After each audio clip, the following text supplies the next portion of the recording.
वक्त तो चला निष्पक्ष न्यूज का। मैं हूं आपके साथ आशा झा और सबसे पहले बात आज इलेक्टोरल बॉन्ड की, जिस पर सुनवाई के दौरान आज सुप्रीम कोर्ट ने एक बार फिर एसबीआई को कड़ी फटकार लगाई। सुप्रीम कोर्ट ने एसबीआई को आदेश दिया कि वो बॉन्ड नंबर का खुलासा करे। एसबीआई पर सुप्रीम कोर्ट की चोट के बाद कांग्रेस समेत तमाम विपक्षी दलों ने बीजेपी के खिलाफ हल्ला बोल दिया है। इधर कांग्रेस सांसद राहुल गांधी ने आरोप लगाया कि बीजेपी जांच एजेंसियों का डर दिखाकर कंपनियों से वसूली करती है। कांग्रेस ने कहा है कि इलेक्टोरल बॉन्ड की विशेष जांच होनी चाहिए और जब तक जांच पूरी न हो जाए तब तक बीजेपी का खाता फ्रीज किया जाए।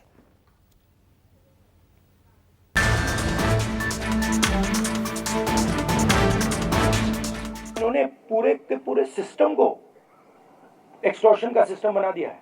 पॉलिटिकल पूरे स्ट्रक्चर को इन्होंने कैप्चर कर दिया है। सीबीआई इन्वेस्टिगेशन नहीं करती है, ईडी इन्वेस्टिगेशन नहीं करती है, एक्सटॉर्शन करती है। किसके लिए? बीजेपी के लिए।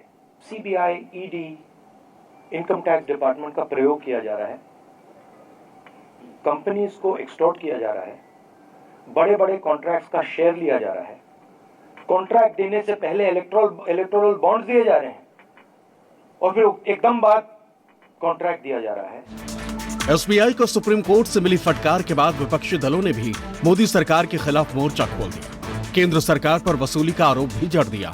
एसबीआई ने इलेक्टोरल बॉन्ड का डेटा तो चुनाव आयोग को सौंप दिया। चुनाव आयोग ने इसे अपनी वेबसाइट पर अपलोड भी कर दिया, लेकिन एसबीआई ने जो डेटा जारी किया है वो अधूरा था और सुप्रीम कोर्ट ने उसकी इस चालाकी को पकड़ लिया।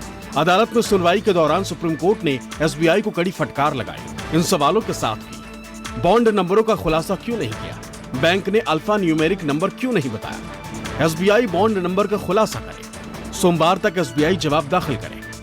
सुप्रीम कोर्ट ने कहा कि ईसी में अपलोड करने के लिए डेटा जरूरी है। सुप्रीम कोर्ट का कहना है कि बॉन्ड नंबरों से पता चल सकेगा कि किस दानदाता ने किस पार्टी को चंदा दिया। अदालत का आदेश है कि सील कवर में रखा गया डेटा चुनाव आयोग को दिया जाए, क्योंकि उनको इसे अपलोड करना है। इसलिए कोर्ट ने कहा कि एसबीआई को बॉन्ड खरीदने और भुनाने की तारीख भी बतानी चाहिए, लेकिन एसबीआई इसमें आनाकानी कर रहा है और विपक्ष इस मुद्दे को खाली हाथ नहीं जाने देना चाहता और अब उसने सुप्रीम कोर्ट की निगरानी में इसके जांच की भी मांग कर दी। राहुल गांधी ने इसे सीधे सीधे वसूली बता दिया। जो नरेंद्र मोदी जी ने इलेक्टोरल बॉन्ड का कॉन्सेप्ट रखा है वो दुनिया का सबसे बड़ा एक्सटॉर्शन रैकेट है।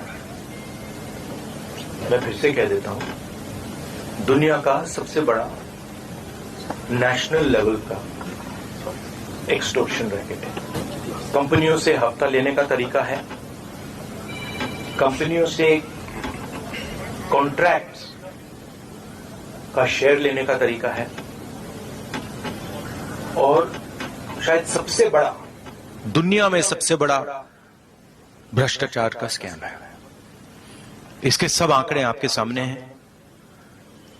पूरी कंपनी की लिस्ट अभी आई नहीं है। इसमें शेल कंपनीज हैं, इसमें सीबीआई, ईडी से प्रेशर डाल के पैसा लिया जा रहा है, डेट्स हैं, कंपनी पर केस लगता है, उसी के थोड़े दिन बाद बीजेपी को पैसा मिलता है। PM should be held accountable because he is the main man, and Prime Minister himself claims always ये मोदी की सरकार, ये मोदी की पार्टी, ये मोदी की guarantee, so everything is in his name only. He never said even BJP.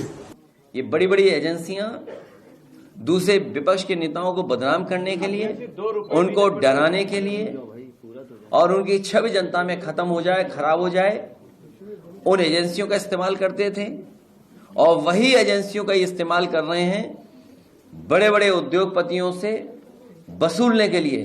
तो सोचिए, कोई कल्पना कर सकता है कि आपकी एजेंसियां विपक्ष को परेशान करने के लिए, विपक्ष को बदनाम करने के लिए और खुद के लिए इलेक्टोरल बॉन्ड लेने के लिए इस्तेमाल कर रहे हैं? ये जानकारी से बिल्कुल साफ हो जाता है कि चंदा दो धंधा लो, बिल्कुल साफ है।